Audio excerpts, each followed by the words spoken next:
Hi everyone, and welcome to the fastest smartphone review I've ever produced for CNET Australia. Well, you're probably thinking I'm off to a pretty slow start, but then I'm not talking about the speed of this video, I'm talking about the new dual-core Motorola Atrix. Officially, this isn't the world's first dual-core smartphone, but it beat LG's Optimus 2X to our office by about a week, so it comes first. On paper, the Atrix is an extremely impressive device with a 4-inch QHD LCD display with dual 1 GHz processors and 1 GB of RAM under the hood, plus 16 GB of storage and a microSD card slot if you feel like adding another 32 GB.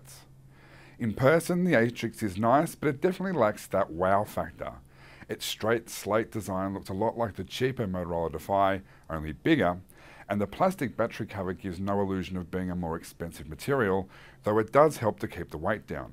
We're also disappointed with the performance delivered by the dual-core processors.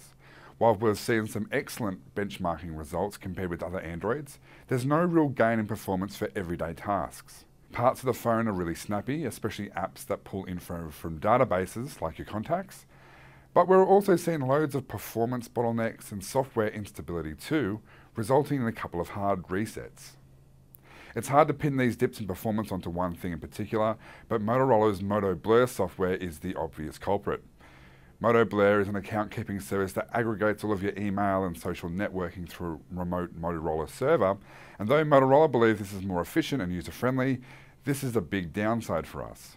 Moto Blur is buried deep into all major Android services, and it makes it very difficult to customize the Atrix or to get the benefit out of using dedicated Facebook and Twitter apps. On the back, you'll find an 8-megapixel camera with HD video recording and a large external speaker and this nifty fingerprint scanner, which you can use instead of a PIN code for unlocking the phone.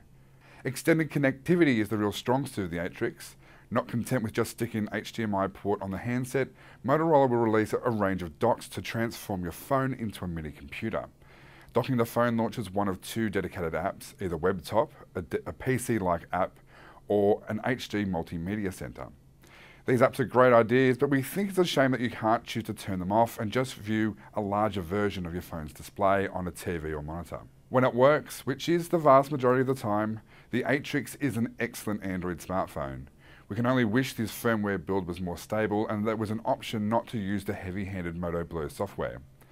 We'd also warn Atrix owners to think carefully about how they will use the dock accessories before splashing out and buying one, especially the expensive laptop dock. I'm Joe Hanlon, and this is the Motorola Atrix.